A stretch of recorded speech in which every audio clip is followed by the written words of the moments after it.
Regular meeting number 59 will now come to order. Please stand for the playing of the national anthem.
Let us pray.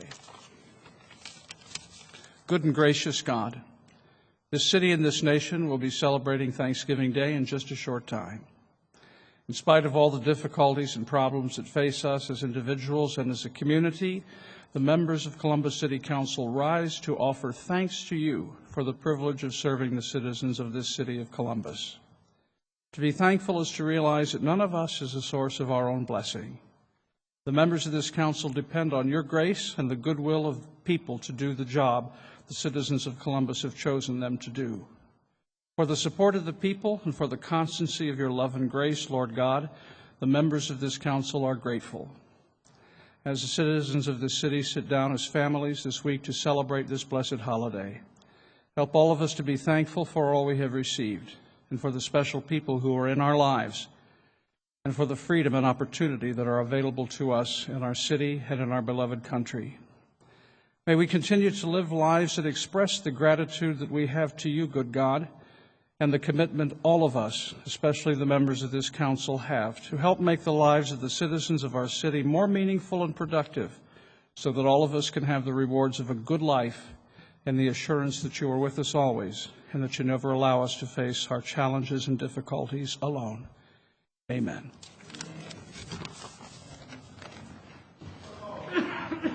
Craig Klein, Miller Mills, Paley Tyson, President Ginther. Can I get a motion to dispense with the reading of the journal? So moved. Is there a second? Clerk, call the roll. Craig Klein, Miller Mills, Paley Tyson, President Ginther. This week's communications received by the City Clerk's office are listed on the agenda and will be published in the City Bulletin. Are there any other communications to be read into the record? Not at this time. Are there any resolutions or announcements from members of council? Councilmember Craig. Thank you, President Ginther. First, I'd like to discuss the 2012 Combined Charitable Campaign kickoff. That campaign will run from November the 19th through December the 21st. The citywide campaign charitable campaign goal this year is $200,000. This year's campaign co-chairs are Chester C. Christie, Director of the Department of Human Services, and Dave McHugh, President of CMAJ, CWA Local, number 4502. This year's campaign marks the 20th anniversary of the City of Columbus employees organizing and participating in a combined charitable campaign. Over the past 20 years, the City of Columbus employees have voluntarily donated over $4 million through one-time deductions, fundraising activities, and payroll deductions. The campaign is coordinated through city employee volunteers who manage and promote the campaign across the city to ensure that all city employees have the opportunity to consider a donation to one or more causes that they care about. Next, I have scheduled a public hearing in the Veterans Affairs Committee. That is scheduled for Tuesday, November the 27th. We will start, the hearing will commence at 5 o'clock. Speaker slips will be accepted between 8 o'clock a.m. and 4:30 p.m. That is all that I have this evening.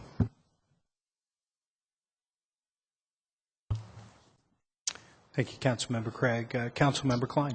Thank you, President Ginther. I just would like to take note of the loss that the city of Columbus experienced with the passing of Bill Adams, who was a member of our Recreation and Parks Commission and just a true servant of the city of Columbus and someone that cared tremendously about our youth, cared tremendously about the Recreation and Parks system, and just from the first day that I got appointed to council in 2009 as someone that really has held my hand. He's gone out of his way to get me up to speed on many issues affecting the city of Columbus, as someone that's taken me around to various recreation centers and schools, and is just a true advocate for children in the city of Columbus. And I'm still in shock and dismay that he passed because he was such so suddenly, because he was such a vibrant and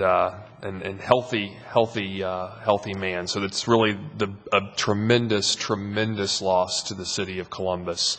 But we all know that he's in a better place now, and just wish my respects to his family because of the loss that they experienced, but the loss the city of Columbus experienced as well. Thank you.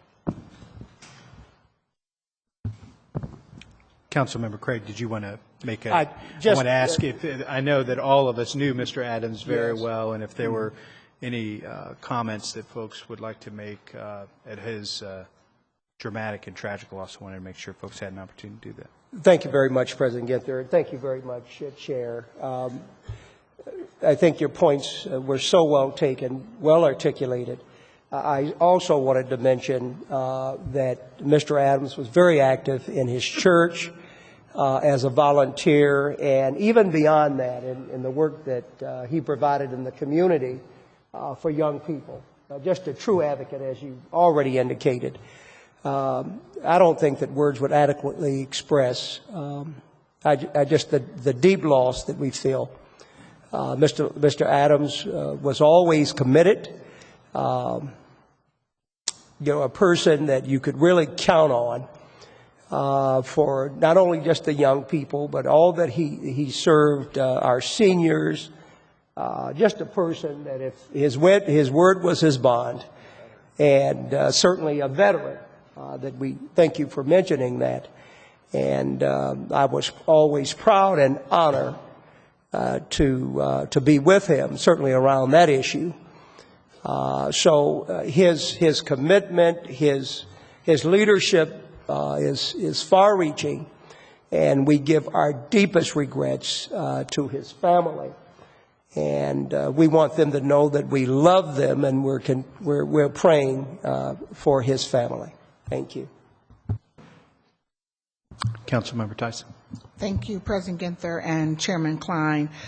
It was just interesting that on Thursday, at the budget rollout, Bill Adams was in the council chambers. He was sitting in about the third row back, and you would not have known that there was any issue. He gave me a hug, spoke to us, and just being Bill Adams here for the council, for the mayor's rollout of the budget.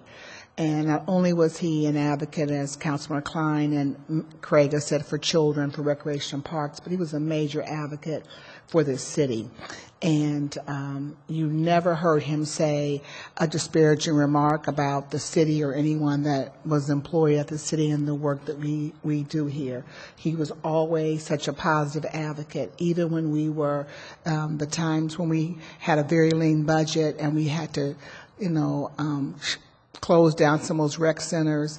Well, one of those that we had to change the hours of was the one in his neighborhood, Crum Recreation Center and Crum Park. And even through that time, he figured out a way to work with us, to identify funding, to make sure that his center would be open to serve that community.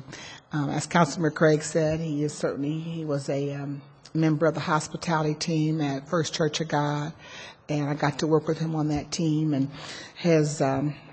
and he will be just sorely missed by his church family and by this community. His services will be this Friday at First Church of God, 3480 Refugee Road. 9 o'clock are the visiting hours, and 10 o'clock is the service.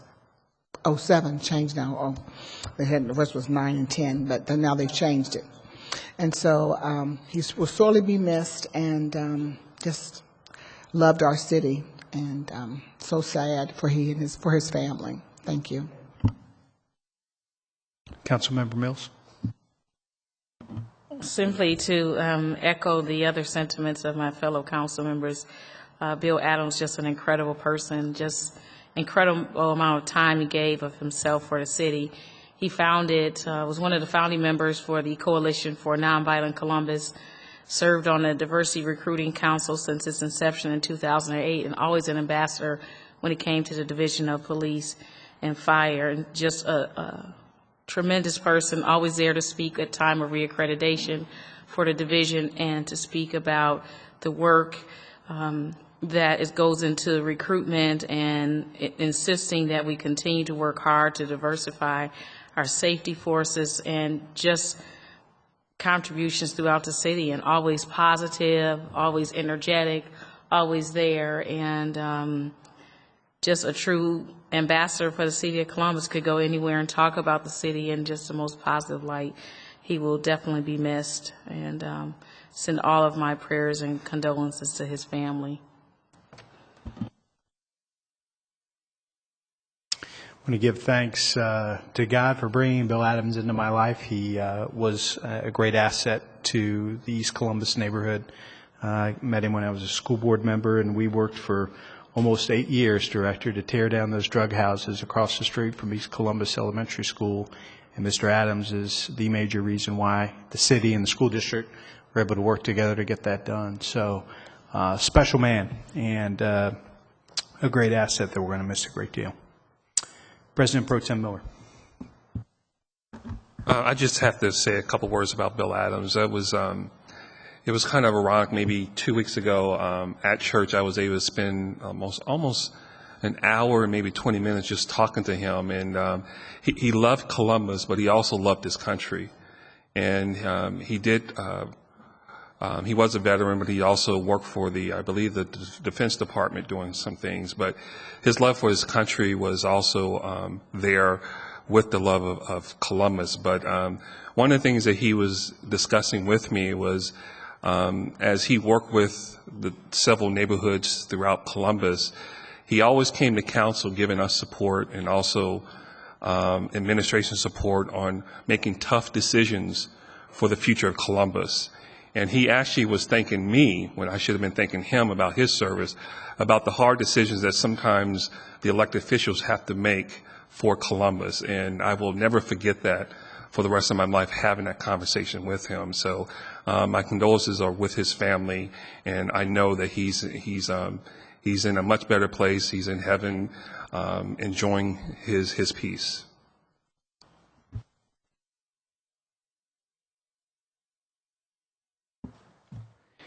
Any other announcements or resolutions to come before council this evening? President Pro Tem Miller? Yes. I would like, I have a new staff member, a new legislative aide, assistant. Jeanette, you still have your job. Go ahead, stand up, Alfred. Alfred Akenya. He'll be assisting me and my legislative aide in our office task, and looking forward to working with him. He has some great community skills that we're looking forward that he will bring to our office. So welcome, Alfred.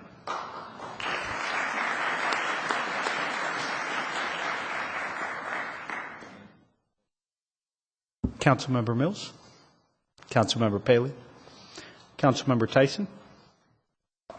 Thank you, President Ginther. I have two resolutions this evening. The first one is 0201X-2012, and as I read the resolution, begin reading it, I'm going to ask for Audrey Regan from the Columbus Department of Health, as well as Bill Arnold, the Program Director of the Ohio AIDS Coalition, and Ronald Murray from the Greater Columbus Empowerment Center Director. If you guys will come up to the podium. It's Resolution 0201X-2012 is to declare December 1st of 2012 as World AIDS Day in Columbus. Whereas World AIDS Day is observed every year on December 1st, it is an opportunity for people worldwide to unite in the fight against HIV/AIDS, show their support for people living with HIV/AIDS, and to commemorate those who have died of the disease. Whereas HIV/AIDS affects men and women, the young and the elderly, people of all races, socioeconomic classes, sexual orientations, and people from all faith traditions. Whereas HIV/AIDS has claimed more than 25 million lives over the past 3 decades, and more than 34 million people worldwide are living with HIV/AIDS, including approximately 1.2 million in the United States and nearly 4,000 in Columbus. And whereas the Center for Disease Control and Prevention has ranked Columbus 21st in the nation for new HIV infections, with 25% of all new HIV cases among young people between the ages of 13 and 24. Whereas the theme for World AIDS Day 2012 is getting to zero, zero new HIV infections, zero discrimination, zero AIDS-related deaths, and public health officials stress that knowing your status is the surest way to protect yourself and others. Whereas World AIDS Day events in our community include an HIV testing event on October 28th from 4 to 8 p.m. at the Columbus Public Health, an event in AIDS quilt panel at the Greater Columbus Empowerment Center from 11 to 2 on December 1st, an HIV testing event from 2 p.m. to 6 p.m. at Stonewall Columbus on December 1st, and a silent memorial flash mob walk and vigil that will depart from the Stonewall Columbus at 7:30 on December 1st. Now therefore be it resolved by the Council of the City of Columbus that this council does hereby declare December 1st of 2012 is World AIDS Day in Columbus, and reaffirms our city's commitment to a compassionate and comprehensive response to HIV/AIDS. I move for passage. Craig Klein, Miller Mills, Paley Tyson, President Ginther. Thank you, Audrey. Thank you, President Ginther and Councilwoman Tyson and all the council members for acknowledging the importance of World AIDS Day and the many Columbus residents that have been and are still impacted by HIV/AIDS. Unfortunately, here in Columbus, HIV continues to be a major concern. In the Columbus metropolitan area, there are 3,911 people diagnosed as living with HIV or AIDS. And as Councilwoman Tyson mentioned, Columbus is ranked 21st amongst cities for our rate of new HIV infections. In fact, in 2011, there were 280 people diagnosed here in Franklin County. There are significant gender, sexual orientation, and racial disparities in our new HIV diagnoses. In fact, 72% of our new cases are among gay men. African Americans are disproportionately represented, accounting for over 40% of new infections. And increasingly impacted are young men. More than 40% of our new cases are among persons between 15 and 29 years of age. And this is a very large increase that we're seeing throughout the state and here in Columbus. There are 2 ways to prevent HIV, and the first is engaging in healthy sex practices, and the second is treating HIV to achieve viral suppression, thus reducing the risk of transmission. Of course, even with viral suppression, I would encourage healthy sex practices. What is improving for persons living with HIV and AIDS are the resources available to provide HIV care and support services. Columbus is now eligible for Ryan White HIV Care Part A grant because we are considered to be severely impacted by the HIV epidemic. The Ryan White HIV Part A grant has a goal of improving access to care with the goal of achieving viral suppression and thus improving the quality of life for persons living with HIV and then reducing the number of new infections. This grant will enhance medical services for both somatic and behavioral health, and it will pay for HIV-related doctor's visits, mental health services, substance abuse services, and oral health care. And we are looking forward to strengthening the case management and the linkage to care or patient navigation elements.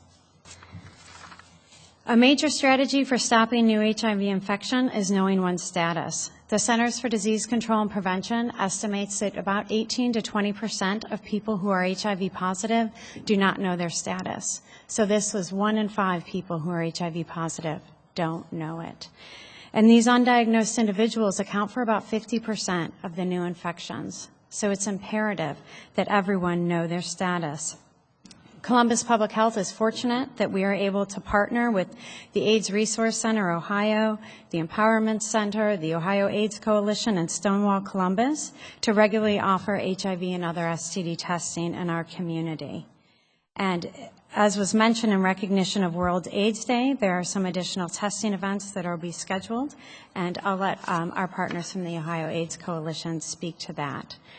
In conclusion, ensuring that HIV and testing are available throughout our community, and especially in our communities disproportionately impacted, is imperative. And we are very appreciative of our community partners and healthcare providers that will be working with us to launch a successful Ryan White Part A program here in Columbus. Thank you.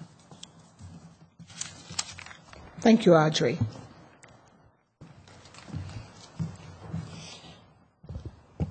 Council President Ginther, Councilmember Tyson, and members of the council, on behalf of the AIDS Resource Center Ohio and the Columbus community, we would like to thank you for your support of HIV/AIDS organizations and services.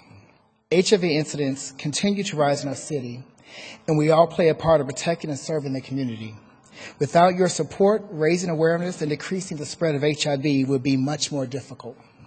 We will continue to fight to keep our citizens aware of their risk, and will work towards a generation of free HIV. Thank you. Thank you. Hello, President Ginther, Councilwoman Tyson, and the rest of the council members. Thank you so much for having us today.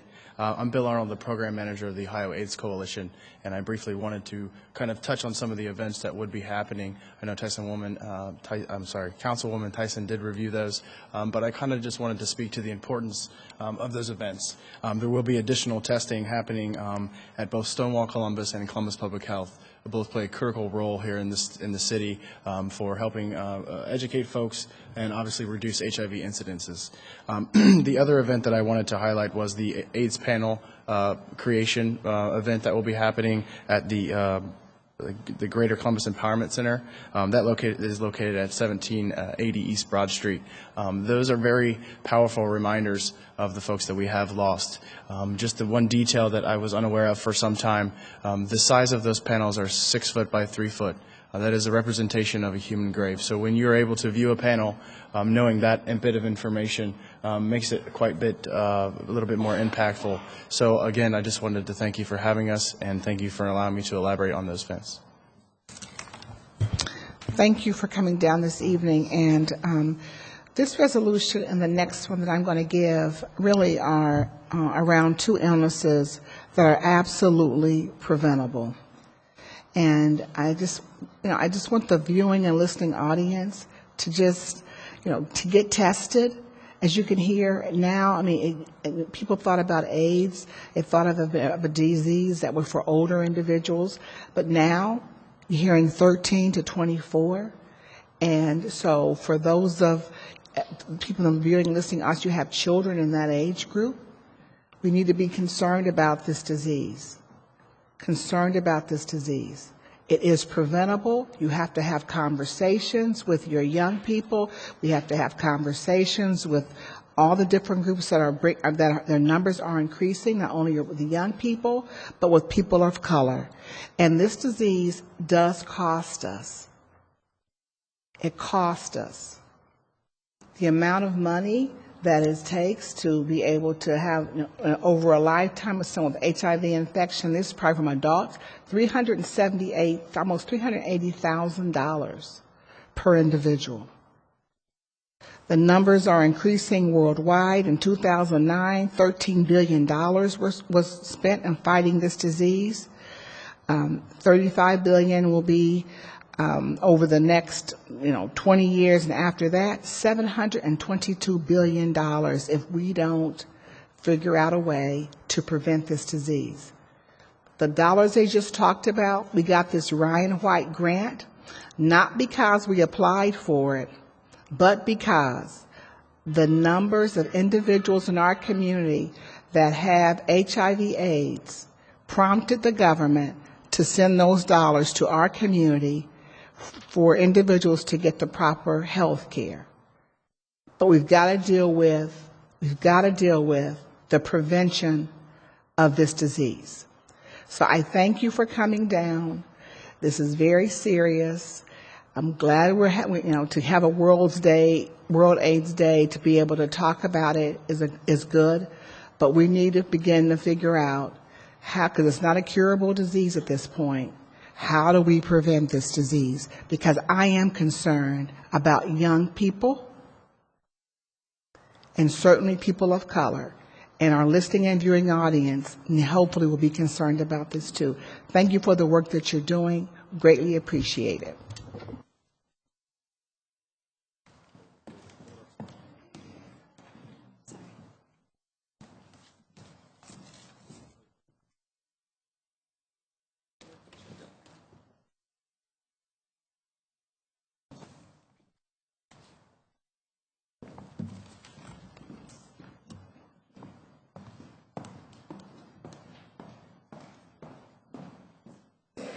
My next resolution is, and I'm going to ask Jean Grothaus, Charles Farmer, and Renee Charcurti to come to the podium.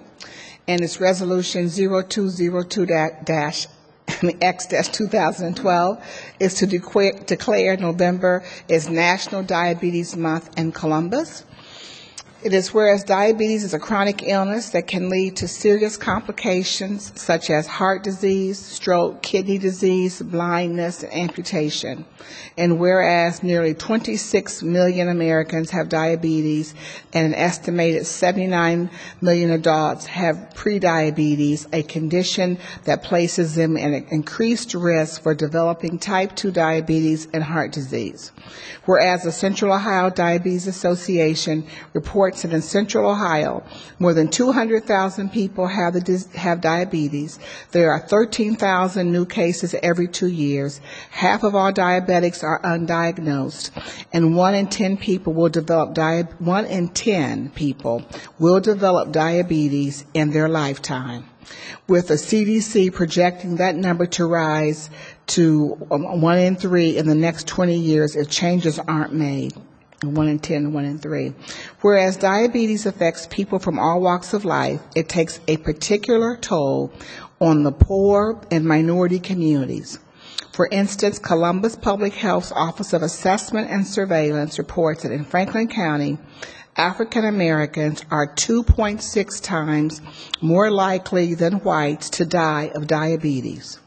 Whereas in association with the National Diabetes Month, which builds awareness of a disease that affects millions of Americans and their loved ones, the National Institutes of Health urges people to take action and make simple but important lifestyle changes to achieve their health goals, whether they have diabetes or are at risk for the disease. Now therefore be it resolved by the Council of the City of Columbus that this council declares November to be National Diabetes Month in Columbus and expresses its support for the millions of Americans and more than 200,000 Central Ohioans who are living with diabetes. I move for passage. Craig Klein, Miller Mills, Paley Tyson, President Ginther. Thank you. Renee, the podium. Thank you. Council President Ginther, Councilmember Tyson, you did a good job with my name. It is Shakurti. Members of Council, good evening. I am Renee Shakurti, and I'm president of the Central Ohio Diabetes Association Board of Directors. I join you not only in that role, but also as the mother of a child who was diagnosed with type 1 diabetes at the age of 9. I'm joined this evening by Jean Grothaus, Executive Director of the CODA. We want to thank you for this resolution, marking National Diabetes Month and recognizing the Central Ohio Diabetes Association and for bringing attention to this pandemic. For 48 years, the Central Ohio Diabetes Association has been working hard to help Central Ohioans with diabetes to detect their condition, prevent the onset and complications of diabetes, and learn to live well with the challenges of this disease. 70% of the people we serve are low-income, uninsured, or underinsured. An article in Friday's Columbus Dispatch described just how serious this disease has become. 18 states, including Ohio, report that the number of people with diabetes has doubled since 1995. And another article just on Saturday, also in the Dispatch, reported that the number of blood sugar checks for students in the Columbus Public Schools has tripled since 2006 to 17,115 last year. The Centers for Disease Control report that 30%, or that's 1 in 3 people in the American population, will have diabetes within the next 20 years, unless people make lifestyle changes in diet and exercise.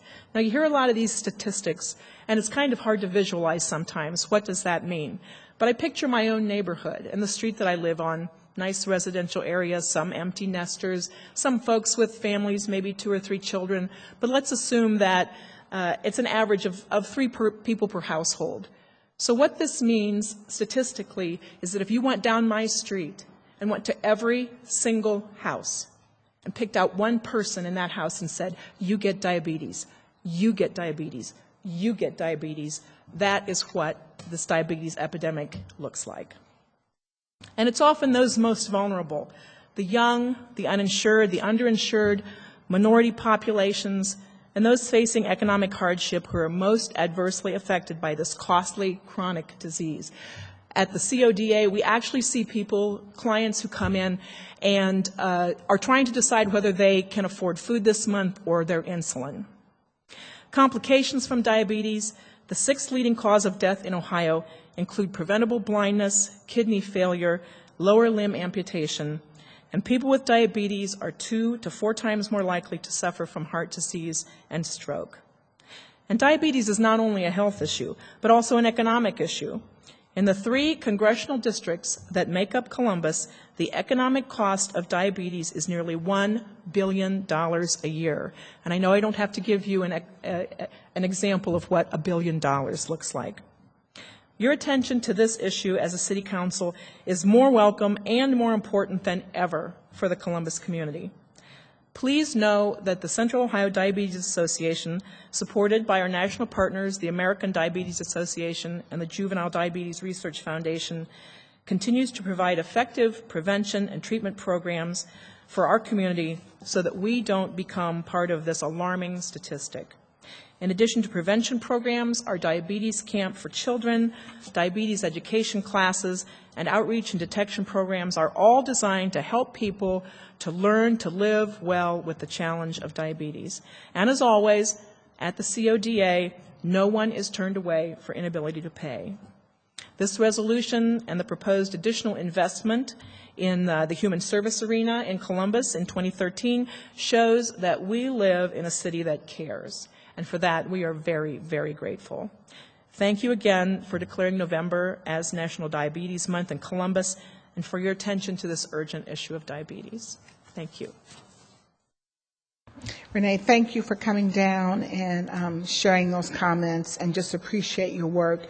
I'm glad that not only did you share the physical components of having diabetes, but also you shared the financial cost, because I don't think people think about disease in that way. Certainly, the national cost for diabetes is about $174 billion. And when you think about that, $116 billion is for medical expenses and $58 billion is in regard to national productivity related to absenteeism, decreased work performance, and lost capacity due to early mortality. So thank you for coming down and sharing. Just really do appreciate your work. And again, to the viewing and listening audience, that you will take steps to eat the right foods, to exercise, before you get to the point where some of the other major kinds of things will happen to your body. So thank you for coming down and sharing. I'm going to give you the resolutions. Also, this weekend, we had our second annual Global Diabetes Summit that was held at Veterans Memorial. And it really was impressive to be at this event that works closely with the Ohio State Medical Center, Wexner Center, but they focused on some of the other populations that we mentioned, but the African American with AIDS, the Latino Americans, the Asian Americans, all the different kinds of the different cultures that diabetes is certainly becoming an issue in their community. So thank you for the work that you're doing, and I really do appreciate it. Thank you. I know that if you folks wore every awareness pin that you receive, you wouldn't be able to stand up, but we do have some gray ribbons for diabetes awareness.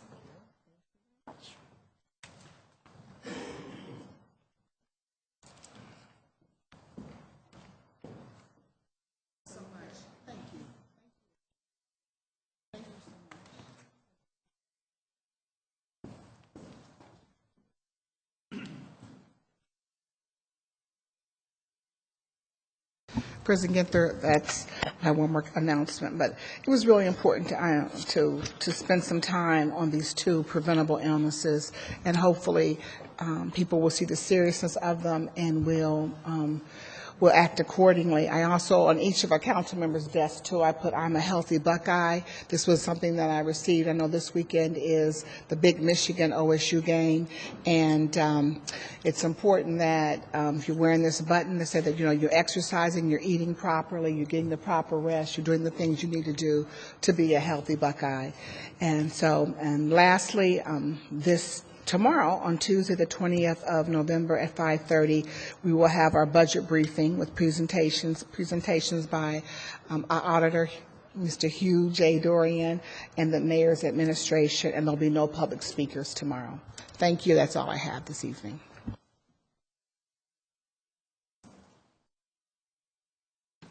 Are there any comments from our elected officials this evening? City Auditor? City Attorney? Just wanted to make sure I didn't miss Judge Barrows or anybody from the court. Are there any requests by members of council for the removal of an ordinance or resolution from the consent action portion of the agenda? If not, may we now have a motion to waive reading of the titles of 30-day legislation by the city clerk? Is there a second? Clerk, call the roll. Craig Klein, Miller Mills, Paley Tyson, President Ginther. Thank you. Will the clerk now read into the record the ordinance numbers of 30-day legislation on tonight's agenda for first reading? Health and Human Services Committee, Ordinance 2429-2012. Development Committee, Ordinance 2474-2012. Public Utilities Committee, Ordinances 2356, 2385, 2404, 2407, 2426, and 2431-2012. Rules and Reference Committee, Ordinance 2398-2012. The following ordinances appear on our agenda as consent actions. Will the clerk now read into the ordinance numbers of each into the record? Resolutions of Expression 203X, 204X-2012. Finance Committee, Ordinance 2451-2012.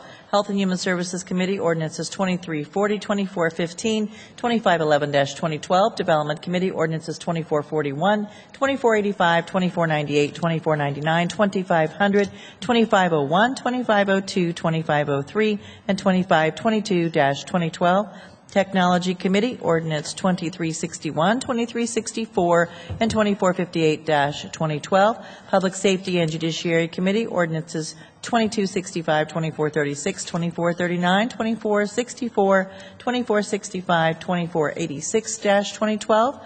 Public Service and Transportation Committee, ordinances 2396, 2397, and Resolution 198X-2012. Public Utilities Committee, ordinances 2156, 2227, 2257, 2276, 2307, 2320, 2455-2012.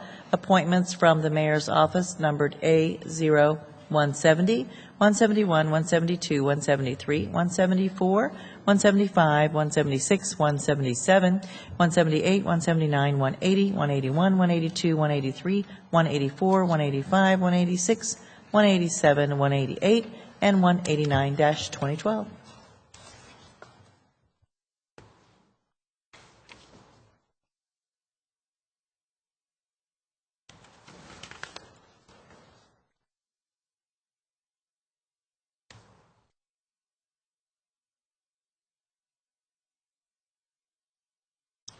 Thank you. We do have one speaker for the consent agenda this evening. Susan Gelman. Ms. Gelman, welcome to Council Chambers. I believe I looked through the consent agenda, and I think you were signed up to speak on the towing contract, which I want to make sure for council members and the viewing public, is that 2464-2012 in the Public Safety and Judiciary Committee, as part of the consent agenda. Is that correct? 2464. I believe so. Before I begin my remarks, I would like to just clarify something as well. We were unaware of this being placed on the agenda earlier today, so I'd like to find out, please, if this item is intended to correct mistakes in the previous ordinance, the one that's being repealed, and to grant an extension until the bid can be awarded, or is this rather intended to be an award of the bid to Metropolitan? I'll allow Deputy Director speaks just a moment. Anything, Councilmember Mills, before we have Deputy Director speaks. Deputy Director, if you could answer any initial questions, and then we'll allow Ms. Gelman. I'm assuming based on the answer, exactly, you'll be interested in sharing your viewpoint and things. Deputy Director. President Ginther, the purpose of this ordinance is twofold. First, it is to repeal the prior ordinance that granted the contract to a group called MTS, Metropolitan Towing. And second, it's to extend the contract with MTS so that a new bid, not under an RFP, but rather an ITV process, will be utilized. So a new bid will be going out. This is to start a new bid process? It is to both repeal, extend the contract, which will allow us to rebid the contract under an ITB process. And it's being extended on a short emergency basis, not on full contract basis? That is correct. Okay, thank you. In which case, my remarks will be a little shorter. Okay. Thank you. Ms. Gelman, if you just share your name, address, any organizations you represent, you have 3 minutes to address council. Certainly. I'm Susan Gelman. I'm from Zach's Law Group, 33 James Road in Columbus. And I represent Professional Towing Organization, LLC, who has requested that we raise some issues with respect to city towing contract this evening. And I have with me tonight several members of the organization as well. To date, there have been 2 attempts to bid the police city towing contract beginning on May 2012, at which time the Department of Public Safety opened the bid for the SA 004384 police towing services. And 3 bids were submitted, one from Metropolitan Towing and Storage, one from Proto Incorporated, and the third from my client, Professional Towing Organization. Now, almost 2 months later, around July 13th, our firm was notified that the city was rejecting all of the bids and would rebid the project. During this period, Metropolitan Towing and Storage received an extension to its current contract with the city. The basis given for the rejection of the bid was vague, but it took place after all the bidders had been required to submit an affidavit of all directors and officers due to a perceived violation of a non-collusion affidavit in the bid by Metropolitan Towing and Storage and Proto. Specifically, James Whitredge was identified in the Metropolitan Towing and Storage bid as vice president, and a James Whitredge was also identified as president of Proto. In addition to the non-collusion issue, neither the Metropolitan Towing and Storage bid nor the Pro-Tow bid was compliant with the bid specifications. And my client, Professional Towing Organization's bid was compliant with the bid specifications, but the Department of Public Safety elected to rebid the project and to extend the contract of Metropolitan Towing and Storage during the bidding process. Thereafter, a new invitation to bid was issued by the Department of Public Safety, SA 004-536, Police Towing Services. Now, there was a pre-bid meeting that was held on August 10th of this year for the second invitation to bid. During that meeting, Deputy Director Speaks of the Department of Public Safety indicated that the successful bidder would have to utilize all 4 of the heavy-duty towers in the Columbus area on a rotating basis upon award of the contract. So on August 24th, there were 3 bids submitted by Metropolitan Towing and Storage, is one, Eastland Crane, Idles Towing, and Rusty's Towing, which were 3 of the 4 heavy companies, and Professional Towing Organization.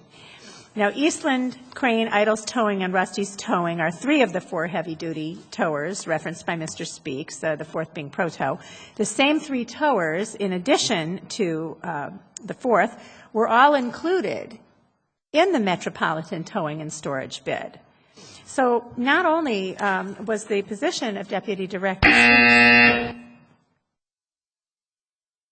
Thank you. I'm nearly finished. Incorporating the heavy-duty towers into the RFP improper, but it appears also that it may have been an abuse of discretion, having had the effect of allowing the heavy-duty towing companies to have 2 bites at the apple. Professional Towing Organization was the low bidder in the second bid, and MTS was second, and Eastland and so forth were third. Okay. Ms. Gelman, I want to wrap up your comments there. Thank you. Are there any questions for Ms. Gelman before we ask Deputy Director Speaks for a response? Councilmember Klein. I apologize, Council President Ginther. My question is for Deputy Director Speaks. Any questions for Ms. Gelman before we ask the Deputy Director to respond? Ms. Gelman, thank you for coming down tonight and bringing these issues forward. You can go ahead and have a seat, and we'll call you back up if there are any other additional questions from members before we call the roll. Deputy Director Speaks. Thank you, President Ginther. Thank you, President Ginther, members of Council. Attorney Gelman is correct. This is the second bid. We plan to bid a third time. Let me just say that I love competition. Competition allows a city for greater savings. There was a savings of price of over $430,000 when we bid from the first to the second time, and that is the benefit of our taxpayers. However, we utilized what's called an RFP process, which is a competitive process, as opposed to what should have been used is an ITB process, an invitation to bid.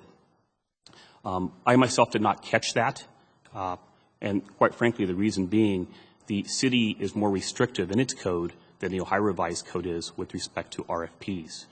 To correct that, and I might add to hopefully garner even greater savings, the ordinance before you tonight, A, repeals the prior ordinance, B, will be able to extend the contract to keep services going, and I might add at a lower rate for the taxpayer, and C, in the interim, we will utilize the correct ITB and invitation to bid process as opposed to the RFP request proposal process.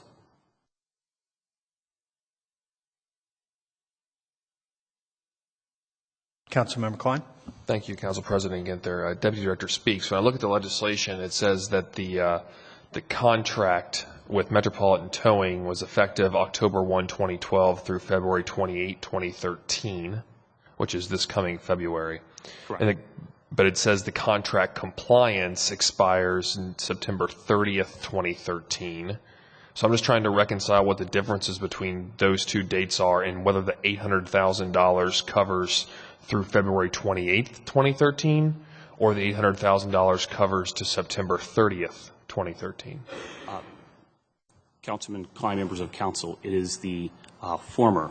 The $800,000 will cover us till the end of the spring, the February date. The reason being, A, the division needs time to put together the ITB process, and B, for the budget to be approved, so there's money in which to encumber the new contract, whoever would win that bid. So it's through February 28th, 2013 is this $800,000 allotment, and by then, presumably, the ITB would have run its course. There would be new bids, and then you would, through Public Service and Chairperson Mills, would be presenting new legislation to council for the awarding of a new contract? Exactly. Okay, thank you.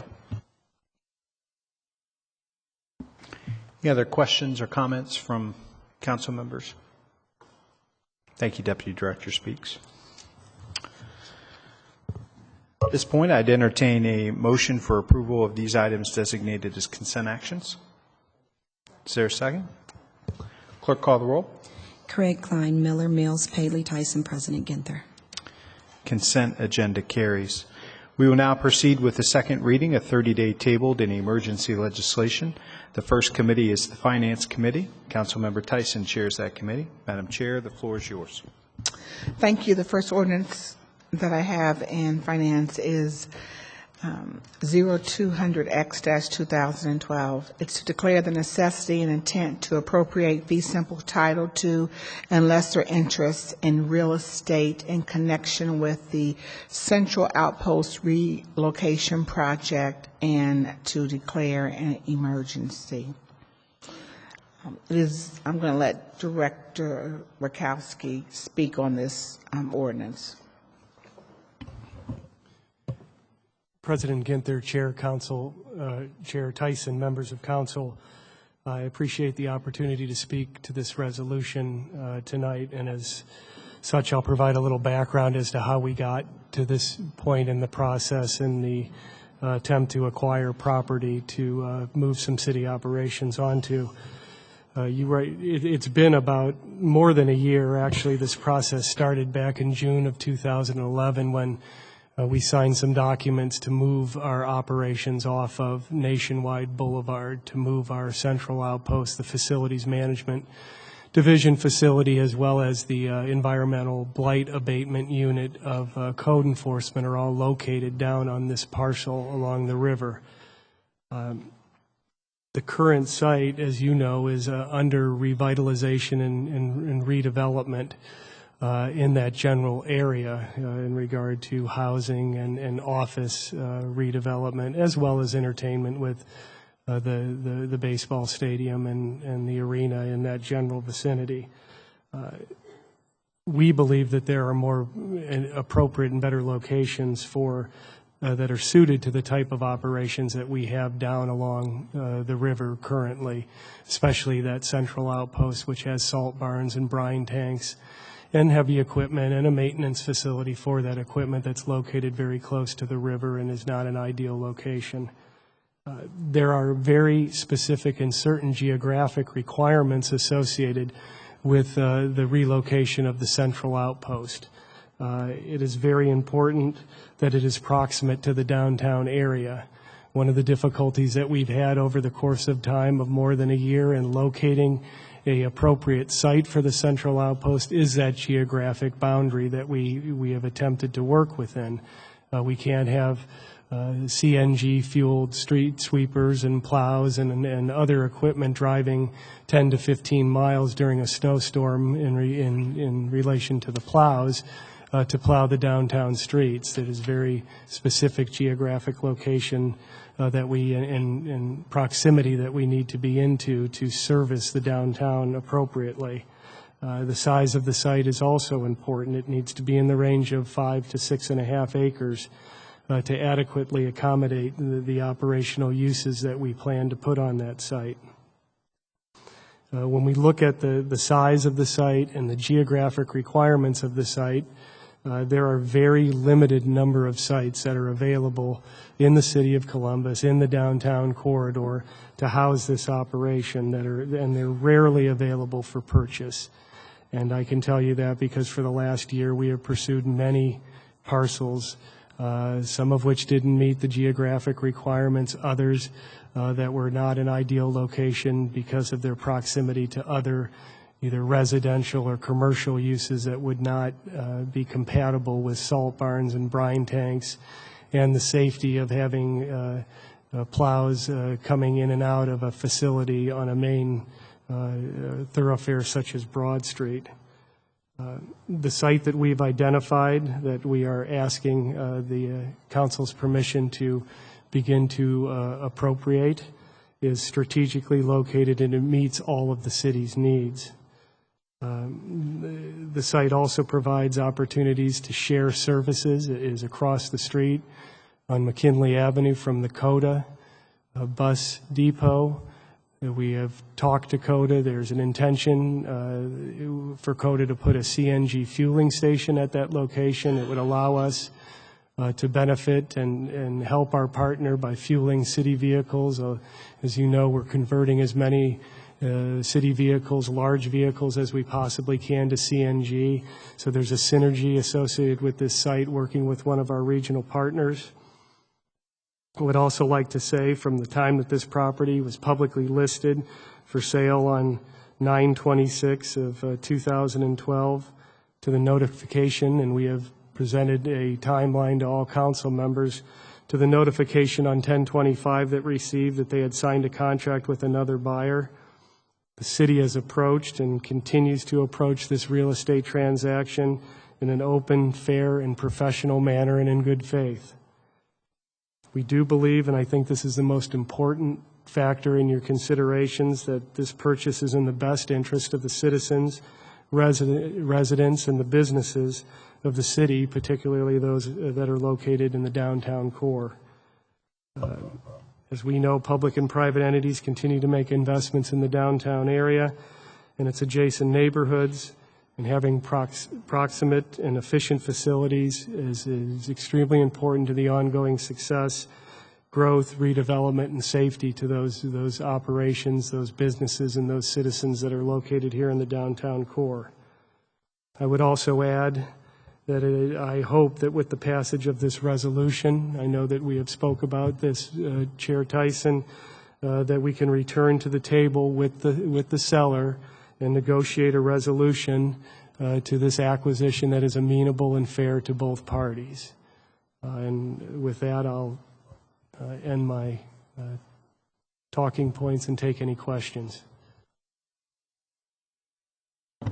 Thank you, Director. And this resolution really represents council's determination that the property is needed, and it declares as a public use and really outlines the specific property needed for this particular project.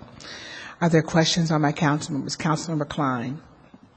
Thank you, Chair Tyson, and thank you, Director Rakowski, for sharing that information. I was hoping maybe you could talk a little bit about the negotiation itself and some of the processes and discussions that took place, because it's my understanding that the city was in negotiations with the seller.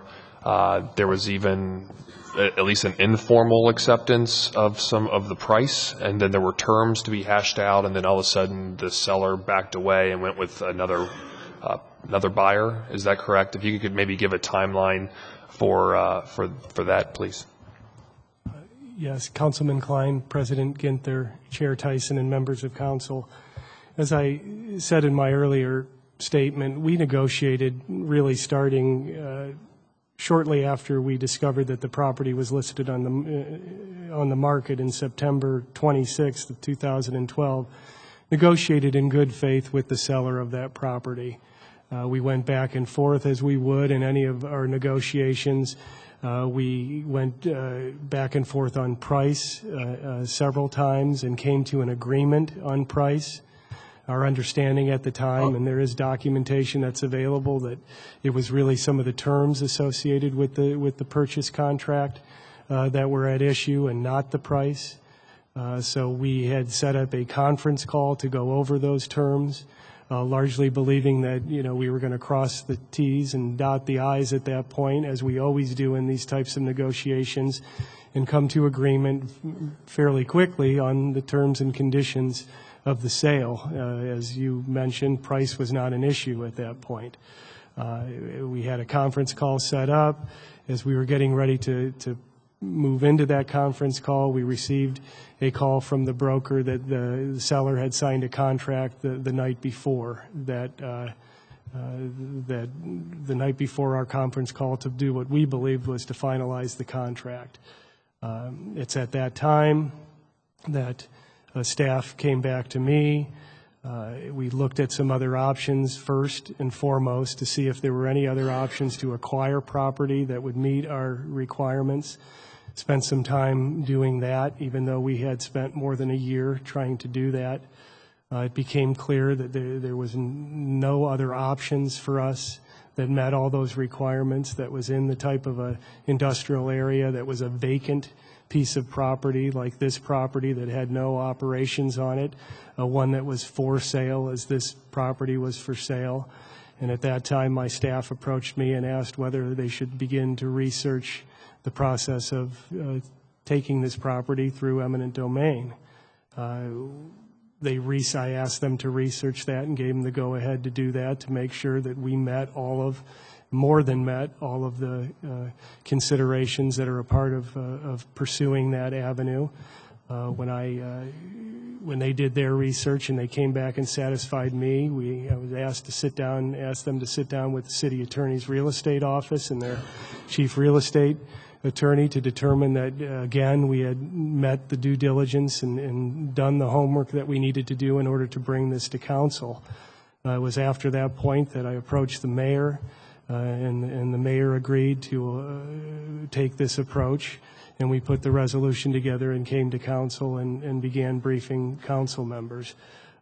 Again, I would not bring a resolution like this to City Council unless we did our due diligence and we did our homework associated with it, nor would I bring it on a whim. I brought this resolution to City Council because I believe that from the beginning of this process until today, we have acted in good faith and we have represented the city in a very favorable manner in an attempt to acquire this property so that we can begin to design and construct facilities for those operations. And I want to applaud you for acting in good faith by the facts that you've articulated. There's no doubt that the City of Columbus in its negotiation with the seller has acted in good faith. Just the question that is of significant concern in my mind is that in the open commercial market where there's two prospective buyers and a seller, despite the fact that the city did act in good faith, the seller went with another prospective buyer, not the city. Do you have any idea what the terms that were the hiccup of the transaction would be? And in your experience as the finance director in dealing with these transactions, do you have any other experiences where there's such an abrupt, closed line of communication after a good faith negotiation? Councilman Klein, President Ginther, Chair Tyson, in my experience, and as you know, before I became director, I was the assistant director for asset management, so I was involved in a lot of real estate transactions in that position. We've had individuals who have threatened to walk away from a deal before, but we were able to resolve those considerations that they had, because we are as flexible as we possibly can be. But again, we are spending taxpayer money, so there are certain provisions and protections that are in our agreements to protect the taxpayer and to protect the city. But no, in my experience here at the city, I have not had anyone walk away that abruptly and show that kind of unwillingness, because we did offer, if price was a reason that they walked away, we were willing to talk about price and discuss that if that was the issue that they walked away from. And I do not know what the considerations were in the terms that they felt were, untenable to them and why they walked away, if that was the reason that they walked away. Okay, thank you for answering my questions. And I do want to reiterate that I believe that you and your team have acted in good faith, and I applaud you for it. I do have serious concerns because it is exercising eminent domain. It's really, in a lot of ways, the ultimate trump card that government can play in taking over property rights of private citizens. And my two biggest concerns with this particular process is because eminent domain should be exercised in extraordinary circumstances, and this may well be an extraordinary circumstance, and given the factors that you've brought up, is just the timeline, for one, of maybe not turning this over for public hearing to determine whether the public would support something like this, and bringing it up as in the manner that it was brought up to council, because I know that the letter was sent to the prospective seller indicating that eminent domain may be exercised. So they're on notice, both the buyer and the prospective buyer, number two, not the city, and the seller are on notice that eminent domain may be exercised. And my other concern is because eminent domain is such a strong use of the police power, the state power, is to use it as a negotiating tool instead of using it for its true purpose of just if it's really in the utmost best interest of the city and the citizens in exercising it. There's a very specific reason, and at least in my opinion, in exercising that, using it as a leverage may not be the most appropriate use for the eminent domain power. But I thank you for addressing my questions. That's all the questions I have. Councilman Miller. Mr. Gronkowski, thanks for outlining the process with the dates of negotiating. I just have one question dealing with, on October 24th, you were still going over a red line draft with the purchase contract. And then on the 25th, the seller actually informed you that they already signed an agreement with another buyer.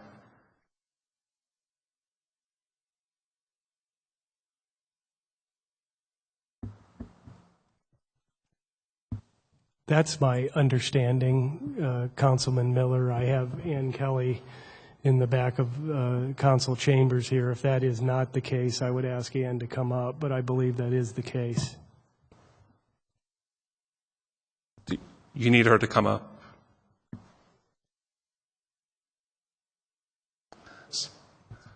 That's correct, Councilman Miller. So as you was in good faith reading the draft document, the next conversation is that they sign a contract with another buyer when you thought you was going into another negotiation of fulfilling that draft document. That's correct. Okay, thank you. Councilor Mills. Thank you, Chair Tyson. I just have a couple questions. First, can you give some indication of what the financial impact should this move forward in terms of what we went into this hoping to use in terms of resources for acquisition, and what this now, the process and all this could cost us, and how, what the financial impact would be? Councilwoman Mills, President Ginther, Chair Tyson, the process will be, and that's if we reach that part of the process, because as I mentioned earlier, we are always open to negotiating, if the resolution is passed, to negotiate with the seller on a price and a settlement to this, though I will tell you we have every intention of moving forward with this process to obtain this parcel if we are granted the passage of this resolution tonight. I will tell you that we will be moving forward. I don't believe that this is going to necessarily cost us any more in regard to the cost of the parcel. The way the process works is that we will come to council with another ordinance that will allow the city attorney's real estate office to hire an appraiser to come out and appraise the property, and that's how we will determine what the market value of that property is if we continue through to the end of the process. So it's just as likely that that appraisal would come in below what we offered as it is above, or it could come in very close to what we did offer.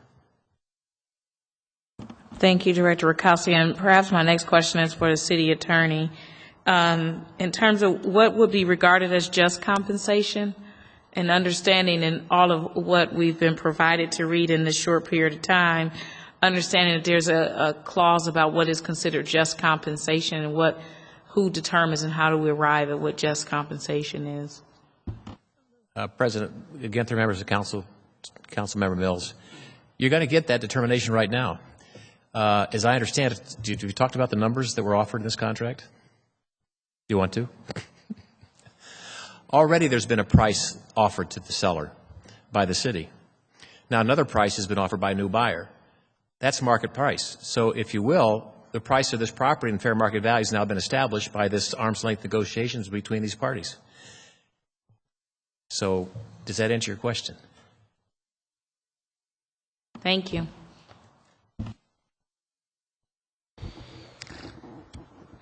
I mentioned what this resolution would do. The other steps required after this, should we pass this resolution this evening, other steps required before filing a court case to take this property are, one, obtaining a appraisal for an estimate of the fair market value of the property, and the city attorney just addressed that issue. An offer to purchase for the appraised value or the market value, and a minimum of 30 days for the owner to consider the offer before we even file the complaint in court to take the property. And city code also requires council to pass an ordinance authorizing the city attorney to file the complaint. The ordinance can only pass after the service of the resolution on the owner. Are there any other questions that we have? President Ginther. Thank you, Chairwoman Tyson. I'd be interested in the city attorney's feelings about this approach based on this being a very rare and unusual circumstance from legal perspective for the city. Does this approach make sense and warrant such an action? President Ginther, members of the council, if you approve this resolution tonight, you then have made a public policy determination that this is a public purpose that the city needs. Now, this is, to me, having engaged in conversations today amongst various people with this process, it does seem unusual to go this route. It's perfectly legal. As Councilmember Klein points out, when the city tends to invoke eminent domain, that's a pretty powerful card, as Councilmember Klein says. What's being done here is legal. But the fascinating thing to me is the city has offered, as I understand it, a price for this property. And as I understand it, the buyer who now has a contract is for a lesser price than the city offered. That's what I came to understand. So in the end, what's going on here tonight may very well result in the city sitting down and not using the power of eminent domain to acquire this property, but that's yet to be seen. I hope that answers your question.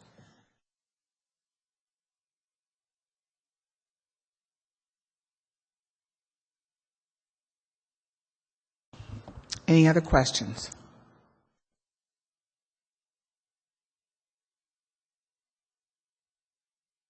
Hearing none, I'm going to call for a voice vote.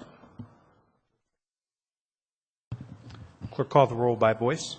Craig.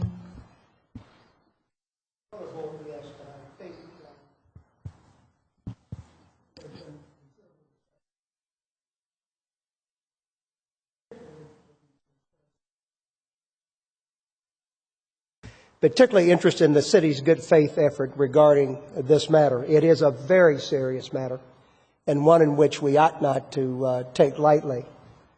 I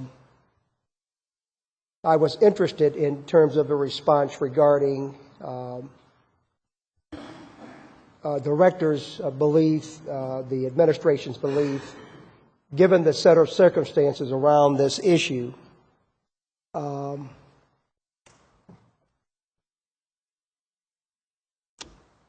Understanding the timeline that has emanated regarding this, I will vote yes. I certainly do have concerns, again, as we ought to, regarding this very, very important matter. Klein. I agree with Councilmember Craig that the city acted in good faith. I'm not quite sure, frankly, if the seller did. But with that said, I don't think that's appropriate use of the eminent domain power. And given its rare and powerful reach, I would like to see a public hearing on the matter. But given the limited time frame presented, there is no public hearing, and accordingly, I'm voting no. Miller. Mills. I appreciate all of the efforts made, always in an effort to be in the best interest, act in the best interest of the city. Giving the limited time of information and the severity of this, and the fact that we've already communicated intent by letter, I am not in agreement with this next step. I am voting no. Paley. I'm also quite hesitant, but due to the fact that we are not moving forward with eminent domain, and there will be future legislation, and this owner will have notice to come forward, I will vote yes. Tyson. Thank you. Due to the fact that this is the first step, and that we certainly have another ordinance to pass in regards to eminent domain, understanding the reason of wanting to be in this proximity to be able to share for CNG, understand where the property is located, I am going to vote yes, but as I've stated to the administration, I'm not pleased that my council members were put in a situation to have to move on a piece of legislation in a timeline that would have given each individual, you've heard those comments, would have given them more time to really contemplate this. But I do understand the seriousness of this issue, and will vote yes due to the fact that we'll have another opportunity to vote on this matter. President Ginther. I vote no, and I move for a motion to reconsider. Is there a second? We are reconsidering action on this action, and turn it back to Chairwoman Tyson. Oh, I need to call the roll on the reconsideration. So I move for reconsideration. Craig. Call for voice vote. Craig. I think it's up or down. Say yes. Yes. Klein. Yes. Miller. Mills. Yes. Paley. Tyson. Yes. President Ginther. I move to amend to 30-day.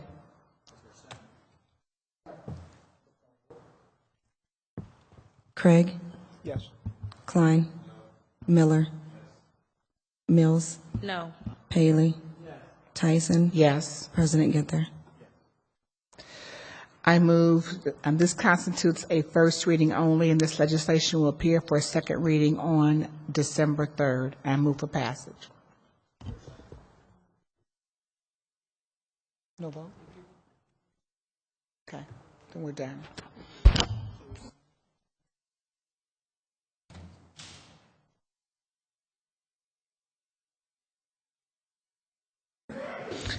Thank you. I move to waive second reading. Craig. Klein. Miller. Mills. No. Paley. Tyson. Yes. President Ginther. Now I move for passage. Call for a voice vote. Craig. Yes. Klein. Miller. Mills. No. Paley. Tyson. Yes. President Ginther.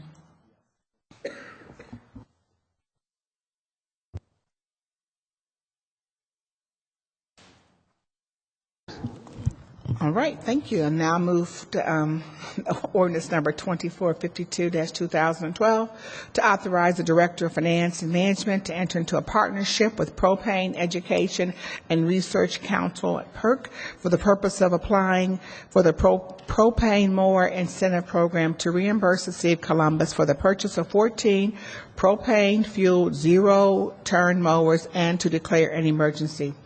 This program is a research and demonstration program with monetary incentive for participation. It will assist in acquiring a variety of performance data documenting the effectiveness of propane-powered equipment. Pursuant to this agreement, Fleet Management will purchase a total of 14 zero-turn mowers, 12 on behalf of the Department of Recreation and Parks, and 2 on behalf of Public Service, Division of Planning and Operations. This project supports the efforts and recommendations of the Mayor's Green Team, which create a subcommittee focused on reducing emissions from city-owned vehicles. If there are no questions or comments, I move for passage. Craig Klein, Miller, Mills, Paley, Tyson, President Ginther. Thank you. Ordinance 2495, 2012, to authorize the Director of Department of Finance and Management to execute those documents necessary to amend the certain lease agreement with the Board of Commissioners of Franklin County dated April 1, 2009, and as amended by the First Amendment to lease agreement dated January 31st, 2012 for the Franklin County Municipal Court located at 375 South High Street to extend the county's term of occupancy to September 30th of 2014 and to reduce and redefine the space allocated as the landlord's reserved premises and to declare an emergency. And this particular ordinance is also co-sponsored by Councilmember Mills. And the county has requested that the city grant an extension of the county's term of occupancy until September 30th, 2014, to allow for the completion construction required for the renovation of office space in the county's building located at 369 South High Street to house the functions now located at 375 South High Street. In order to accommodate an upgrade in the building's electrical switchgear, the city needs additional space as is currently part of the landlord's reserved premises and requires modification of the agreement to reduce and redefine the space assigned as the landlord's reserved premises. Councilor Mills, any comments? Thank you. All right, I move for passage. Craig Klein, Miller, Mills, Paley, Tyson, President Ginther. The next ordinance is 2513-2012 to authorize the Director of Department of Finance and Management to enter into a lease agreements with various third-party nonprofit entities as may be necessary for the rental of office space in the former Reeb Elementary School for delivery of essential social services, child care, education, and related programs and services to support the community and enhance the quality of life for Southside residents and to declare an emergency. The former Reeb Avenue Elementary School has been identified as a facility location for the delivery of key neighborhood services. The building will be renovated and possibly expanded to house various nonprofit entities providing programs and services identified as paramount for the revitalization of the community. Currently, St. Stephen's Community House provides its family-to-family program from space in the building lease from the Columbus City Schools that expires December 31st of 2012. St. Stephen's Community House wishes to continue to provide its family-to-family services from its current space in the building during this transition period that would determine the final programming of services and renovation of the building. If there are no questions or comments, I move for passage and call for voice vote. Second. Craig. Yes. Klein, Miller, Mills, Abstain. Paley, Tyson. Yes. President Ginther. Thank you. May I now move to Health and Human Services? Thank you. It's ordinance number 2411-2012 to authorize the Board of Health to enter into a contract with Columbus Neighborhood Health Center, Inc. for APN and LPN/RN services for the Collaborative Bridge Care Program, to authorize the expenditure of $100,000 from the Health Special Revenue Fund to pay the cost thereof, to waive provisions of competitive bidding, and to declare an emergency. This legislation provides for the program called the Bridge Program. It creates a bridge for those persons who are currently in the Columbus Public Health System who do not have a primary care doctor. There have been they have been in some other program at the health department, whether it be immunization, sexual health, TB, alcohol, or some other program. And this legislation will hire an advanced nurse, or LPN or RN. Nurses will be employed by Columbus Neighborhood Health to provide these services. So it's a bridge for individuals who don't have primary care doctors. If there are no questions or comments, I move for passage and call for a voice vote. Craig? Yes. Klein? Miller? Mills? Abstain. Paley? Tyson? Yes. President Ginther. Thank you. The next ordinance is 2466-2012 to authorize the Director of Finance and Management to establish a purchase order with the National Restaurant Association Solutions, LLC, for the purchase of Safe Serve textbooks from Columbus Public Health, to authorize expenditure of $35,000 from the Health Special Revenue Fund to pay the cost thereof, and to waive the provisions of competitive bidding, and to declare an emergency. Since 1998, Columbus Public Health has provided a food service manager's food safety certification course called Safe Serve. And Safe Serve is a product of the National Association Education Program. And these are the books that are necessary to work within our food industry to continue to teach them, making sure that they will provide safe food to our residents. And we're waiving competitive bidding because this is the Safe Serve materials are produced by the National Restaurant Association Solutions. If there are no questions or comments, I move for passage. Craig Klein, Miller Mills, Paley, Tyson, President Ginther. Thank you. The next resolution is 2528-2012, to authorize the Director of Department of Development to enter into a contract with Community Development for All People to support the provision of social service activities on the city's south side, to authorize expenditure of $30,000 from the general fund, and to declare an emergency. And I'm going to ask Director Erica Clark-Jones to be able to say a few words regarding this legislation. Good evening. Thank you, Chair Tyson, President Ginther, and the rest of the members of council. We are very happy to bring this piece of legislation to you with the Department of Development.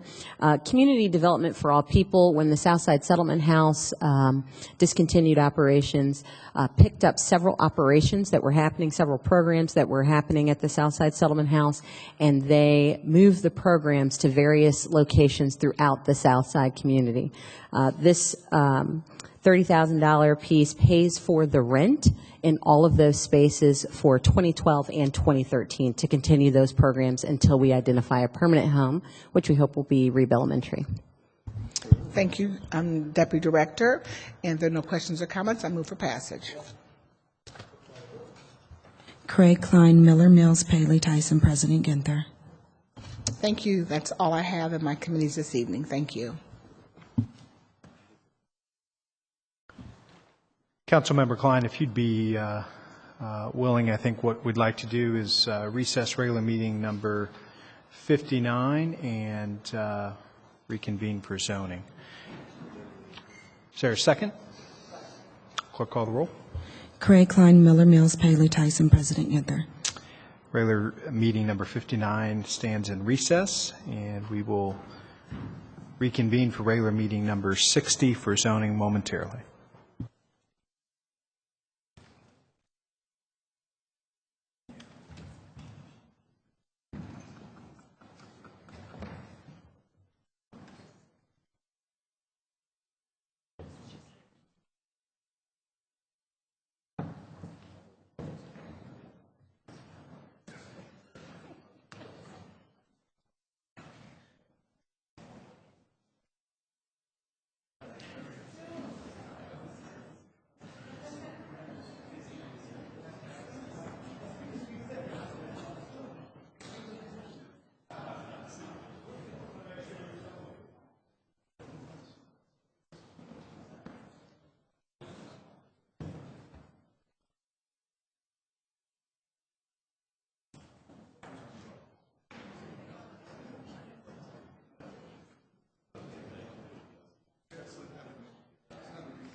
Regular meeting number 60 will now come to order. Can I get a motion to dispense with the reading of the journal?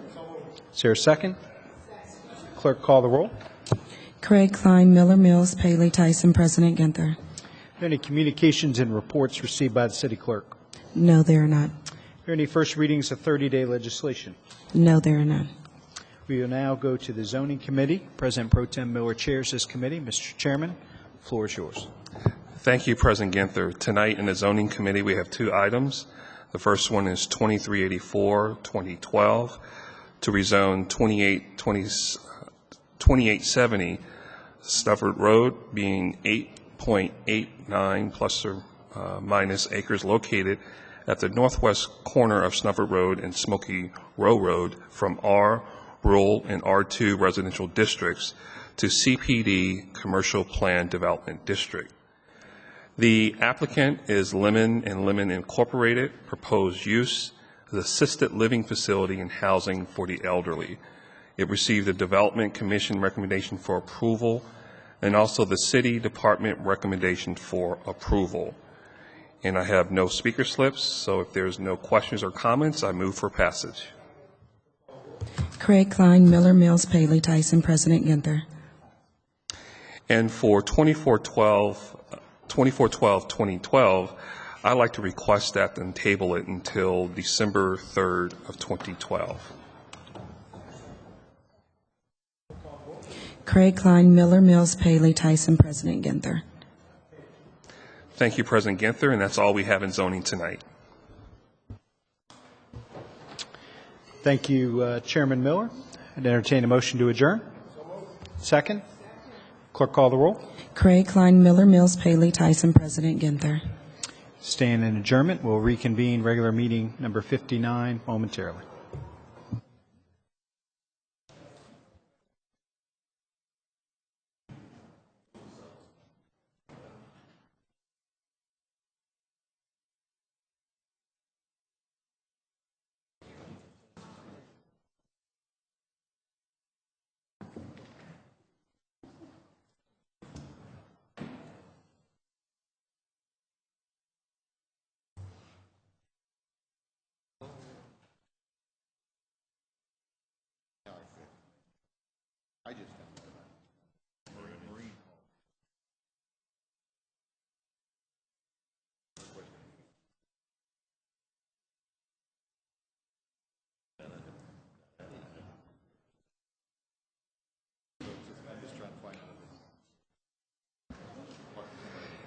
We're going to reconvene regular meeting number 59.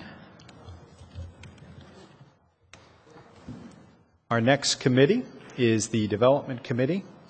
Councilmember Klein chairs that committee. Mr. Chairman, the floor is yours. Thank you, President Ginther. Before we get to the two pieces of legislation tonight, I'd like to officially hold a public hearing on the Second Amendment to One Neighborhood New Community Authority, which pursuant to Ordinance 2298-2012 passed November 5, 2012 by this body, we will now convene our public hearing on the Second Amendment to the petition for organization of the One Neighborhood New Community Authority. I don't have any speaker slips on this particular issue, but I would like Director Safford, just for us, a reminder of what this particular legislation is. Either Director Safford or one of your staff members to give us some insight on this particular piece of legislation and what this what the hearing is about, essentially. Thank you. Sure. Thank you, Chairman Klein, President Ginther, and other members of council. I will ask Shane Farnsworth to come up and give the background and the reasons why we're holding this public hearing at this particular time. Thank you. Mr. Farnsworth, welcome to council. This is probably your first of many visits down to City Hall and City Council here. So welcome to Chambers, and maybe say what your title is since you're newer to the Department of Development. We look forward to working with you at City Hall. Good evening, Chairman Klein. Yes, I am the Economic Development Administrator with the Economic Development Department. My name is Shane Farnsworth, and yes, this is my first opportunity to present and to any information before council. So good evening. Well, we're easy to get along with, so I think no so. problem. So far. The public hearing this evening is to deal with the new community authority that focuses on an organization that was created along with the TIF agreement along an area identified from Gay Street to Grant to Long Street to 4th Street. And what this does is it really, in essence, creates a community plan. For then the community then begins to identify land uses and densities. The developer itself that's looking to do some amendments and has been working, the developer Gay Street Condominiums LLC has been working with the community. And in order to do some amendments to the community plan, they also need to do some amendments to the new community authority. And that's what this process goes through.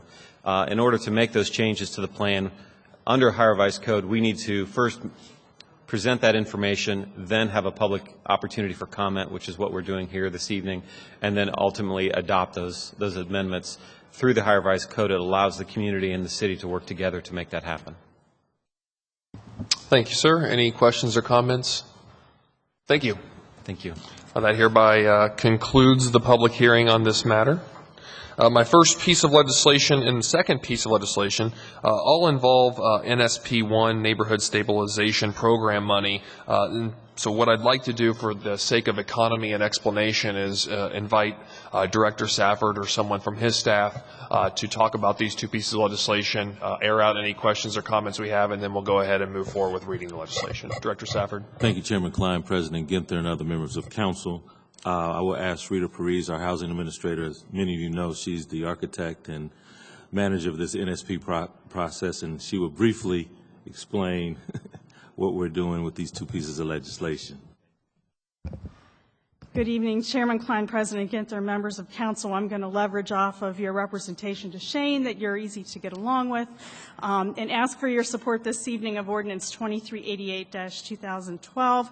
This particular ordinance is a follow-up to Ordinance 1083-2010 passed by Council in July of 2010, appropriating the first $1 million for program income in our NSP1 program. I'm happy to report this evening that we're back because we have spent that money, and we actually have some money waiting in the wings, waiting for your approval of this ordinance this evening. Since that time, of July 2010, we, working with our citywide partners, have put our NSP dollars to work developing and selling 27 homeownership units, developing and leasing 87 affordable rental units, demolishing 98 blighted properties, and acquiring 258 properties for the city land bank. Through the team efforts of the city development staff, both in the Director's Office, the Housing Division, and the Land Redevelopment Office, the Department of Finance, Grants Management Division, and our development partners in NSP1, including Homeport, Franklinton Development Association, Homes on the Hill, Columbus Compact, Affordable Housing Trust, Community Development for All People, Buckeye Community Hope, NRP Group, and Habitat for Humanity, we have seen significant success. As homes continue to sell, we are able to recapture a portion of the funds that were used to construct those units and then put them back into productive use in our most impacted neighborhoods, those neighborhoods severely affected by foreclosure and abandonment. Specifically, the funds before you this evening, right now we have in hand through the auditor's office $245,000 in cash. That will go first to Community Development for All People for a house that they are currently constructing at 886 South 18th, as well as some other sites that we are looking at on the south side, and also working with Homeport, formerly known as Columbus Housing Partnership, in the King Lincoln District. But there will be additional dollars come in to round out this 860. We will continue to invest those in all eligible areas, and the eligible areas are reflected by a map in the NSP1 plan.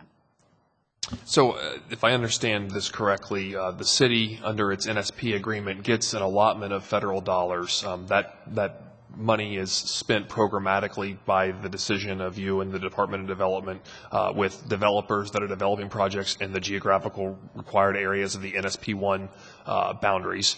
And then as those projects are realized and they materialize, money comes back in through the sale of those, and this money is part of the circulating fact of the initial allotment of the NSP money. Is that correct?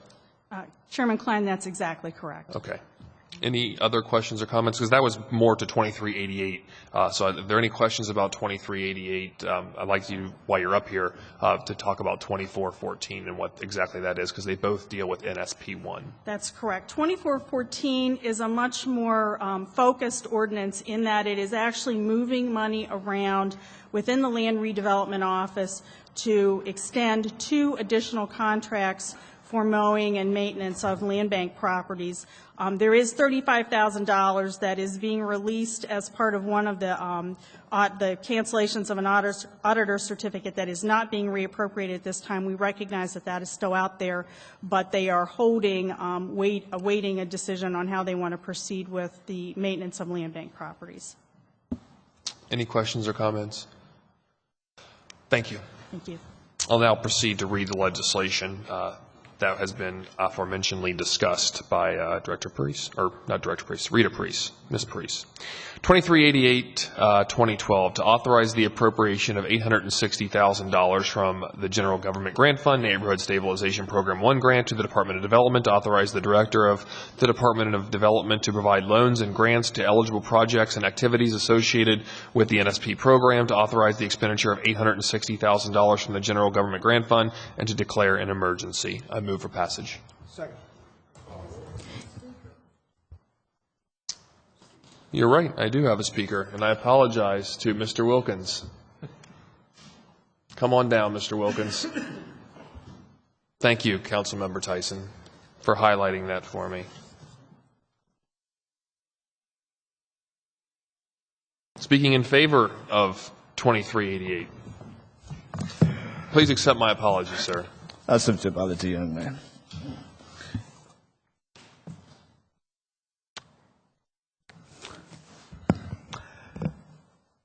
(1612) Arlington Avenue, Chair of Housing and Vacant and Abandonment Properties. I got a couple questions here. $869,000. First of all, to my understanding is, and we talk. Again, I'm a property owner and also frustrated with vacant abandonment properties. I'm just going to share a couple lists of them for you. Mrs. Betty owned this property, 1687 Minnesota Avenue.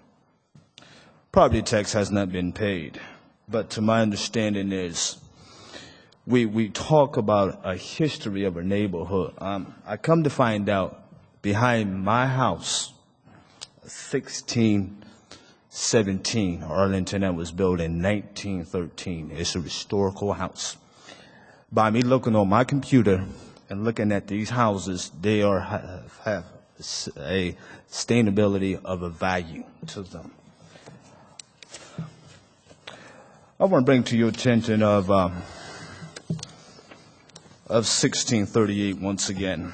1638 is on Genesee Avenue. Come to find out, property tax has not been paid. I just want to talk to you very brief about this particular property. We talk about nonprofit organizations. This set long enough, and we don't understand. We can't get any property owner to renovate these houses over here. Has significant value. Even though it says on the auditor website, old. I mean old. I'm thinking 1871. Looked on the computer again. I looked at 2647, 2649 Cleveland Avenue. It's also an old piece of property. And here, we still can't find these property owners. There's a lot of money that's been given to these nonprofit organizations. And here, I can continually to see dilapidated structures, boarded up properties, and they ain't moving fast enough. I looked on the auditor website. Taxes are not being paid, such as $15.92, and it's for $500. And here we are again. We are talking about the sustainability in a neighborhood that's been dilapidated for years and years to come. And my frustration is, I moved into this neighborhood for a sustainability, to a vision to turn around these neighborhoods. I don't care if you need volunteer, whatever can be the sustainability, but it hurts me so bad by walking through this community. Every time I look at NSP 1 and 2 in neighborhoods, it's not in the Linden area. Could you tell me why? I want to close right there. Thank you, Mr. Wilkins. I think what's important is the fact that this NSP money, the Neighborhood Stabilization Program money, is utilized in neighborhoods that need it the most, that allow federal pass-through money to the city to target specific investments in neighborhoods to make them safer and stronger through strategic investments. I move for passage. Craig Klein, Miller Mills, Paley, Tyson, President Ginther.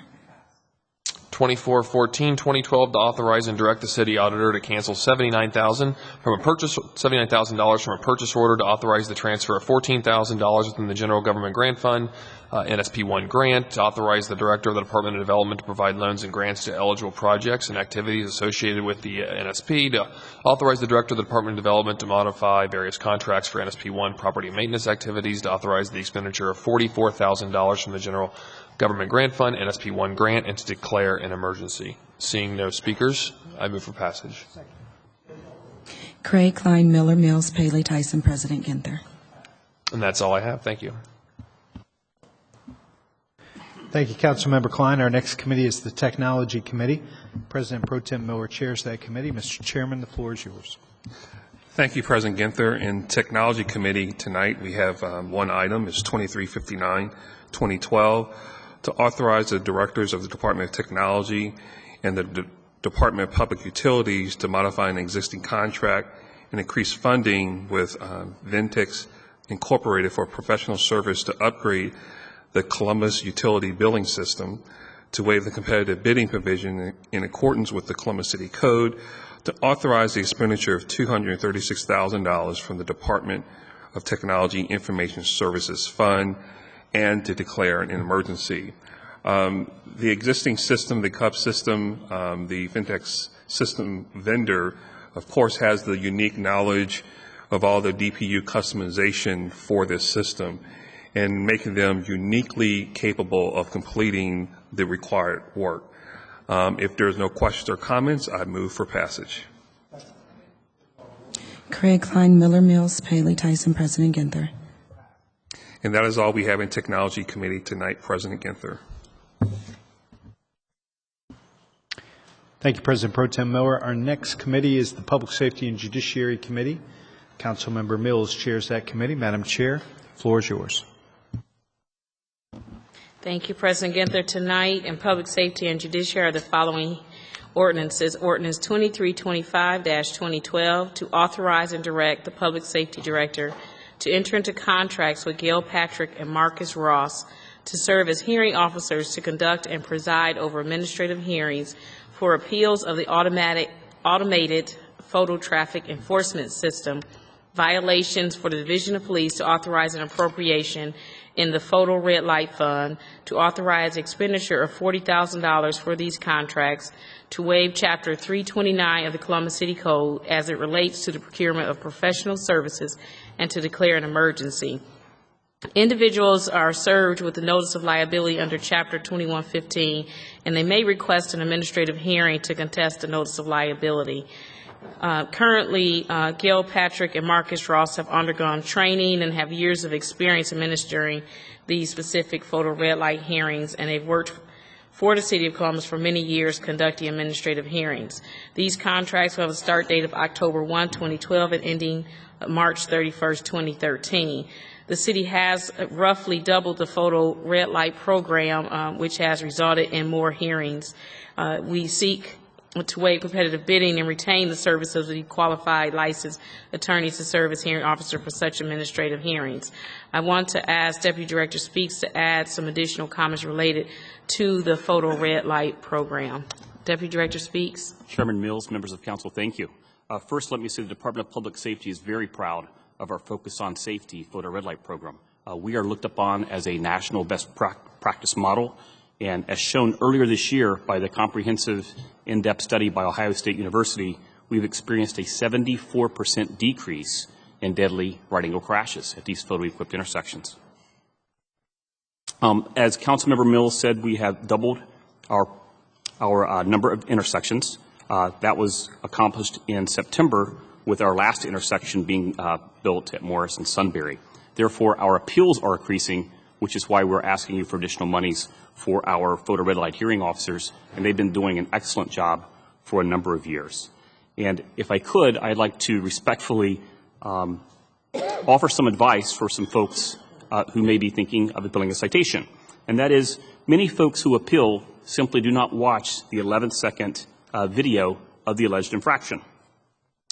Once the video is played by the hearing officer, and it's in 11 seconds, once the video is played at the hearing, many times these folks will simply acquiesce and withdraw their appeal to the infraction.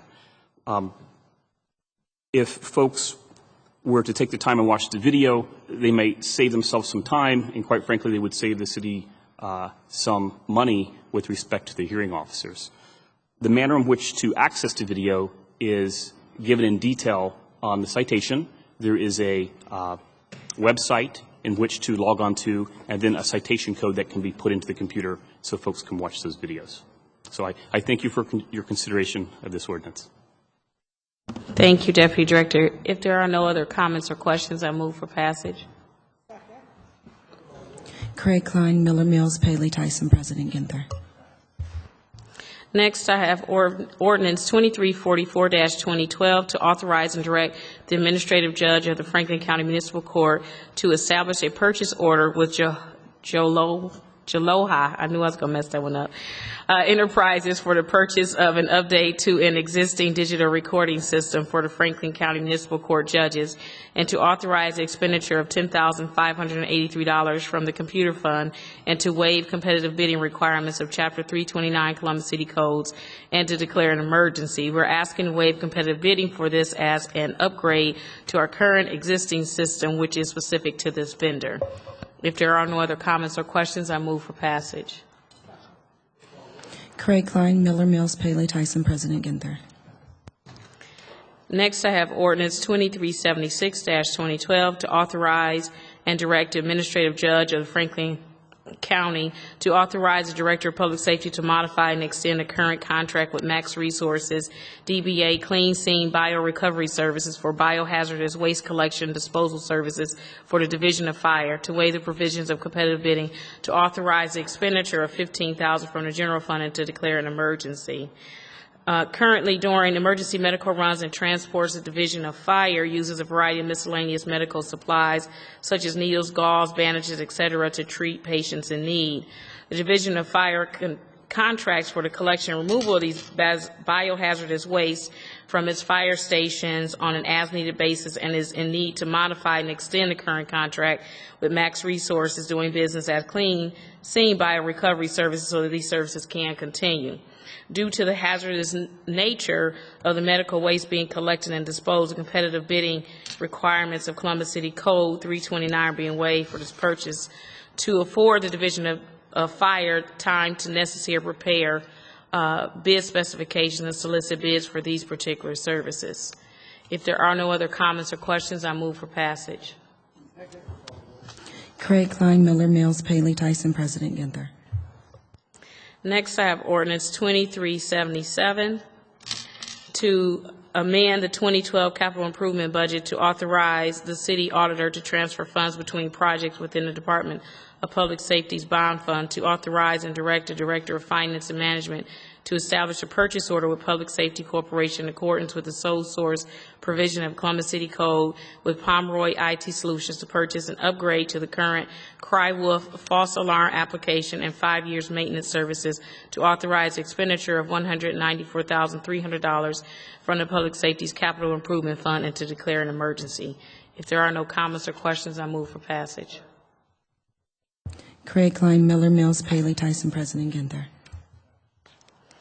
Next, I have Ordinance 2448 to accept the proposed collective bargaining agreement in its entirety between the City of Columbus and Fraternal Order of Police, Capital City Lodge Number 9, December 9th to 2011, December 8th, 2014, to provide for wages, hours, and other terms and conditions of employment for employees in the bargaining units, and to declare an emergency.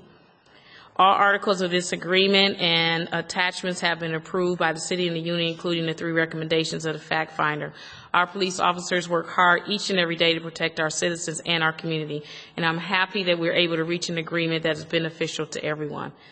If there are no other comments or questions, I move for passage. Craig Klein, Miller Mills, Paley, Tyson, President Ginther. That's all I have in ordinance and legislation this evening, but I have a couple of announcements I would like to make to our listening and viewing audience. If you allow me, President Ginther. Thank you. With Thanksgiving approaching us this week, I want to remind everyone to be safe. Cooking fires are the #1 cause of home fires and home fire injuries in this country. I urge everyone to be careful and watchful, and reminder to keep children away from hot items, frying turkeys far away from the house, taking every precaution necessary, and I want to make sure that all smoke alarms are working. Smoke alarms do save lives. Please have a safe and happy Thanksgiving. That's all I have this evening.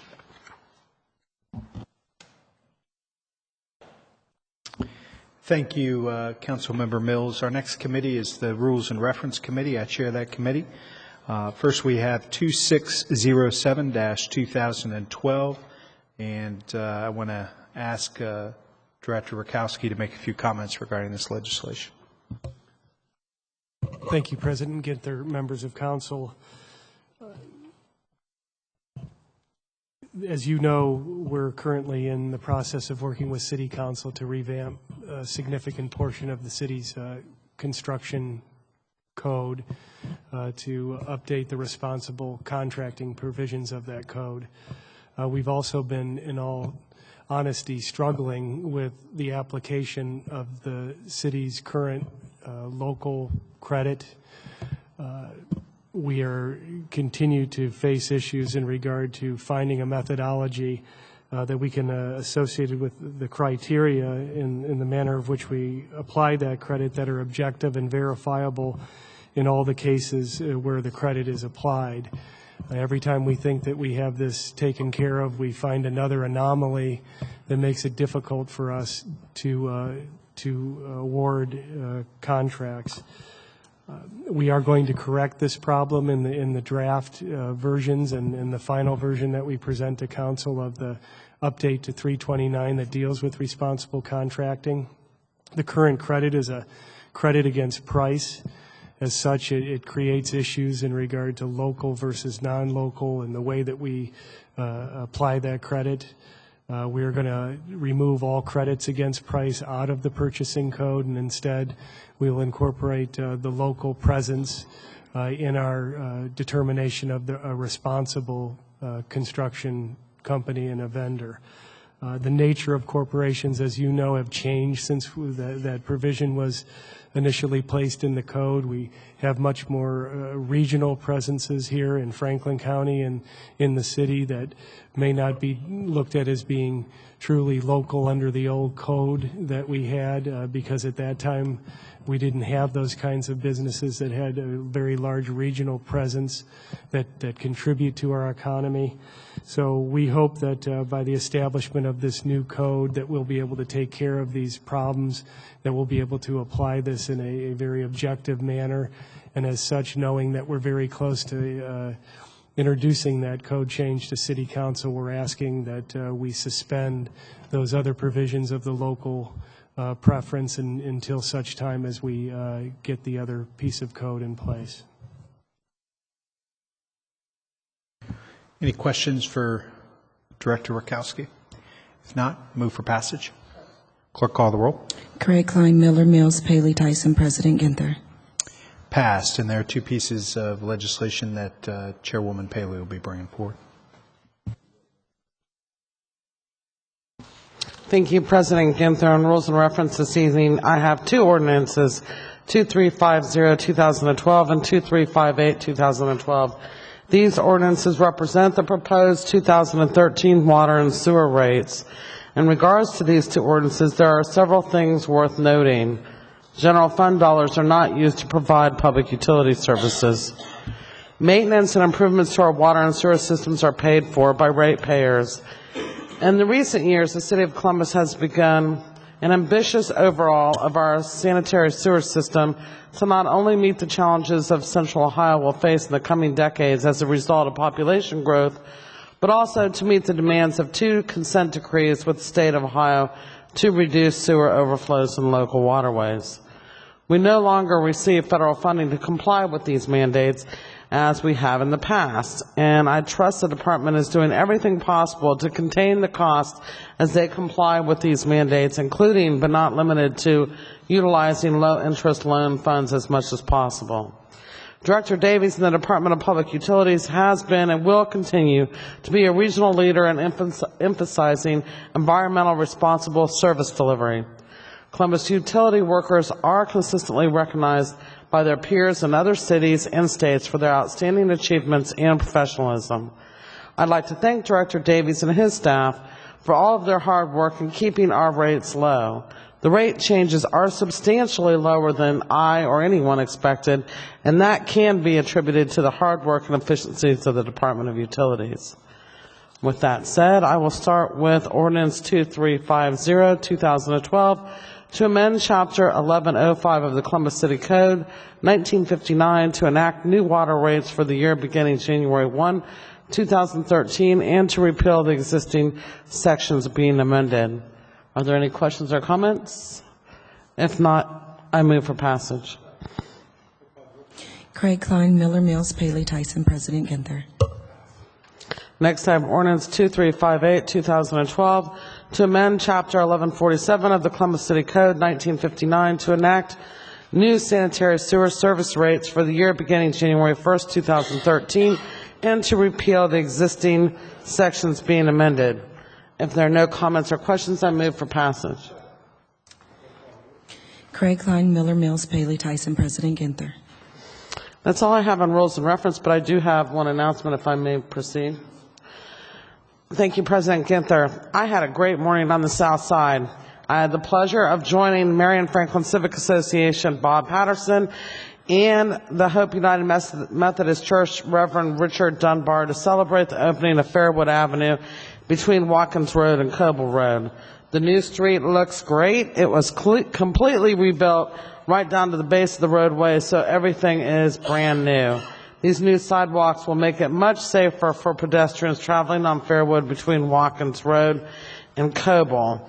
It'll also benefit and provide safety to residents of the neighborhood who have children that go to Watkins Elementary School or the Hope United Methodist Church. The Fairwood Avenue sidewalks are just the latest in the city's investments in sidewalks that makes our neighborhood safer.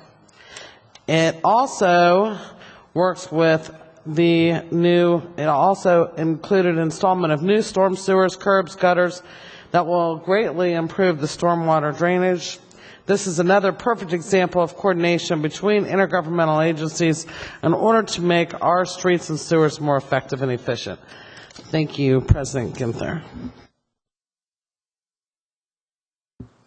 Thank you, Chairwoman Paley. Anything else to come before council this evening?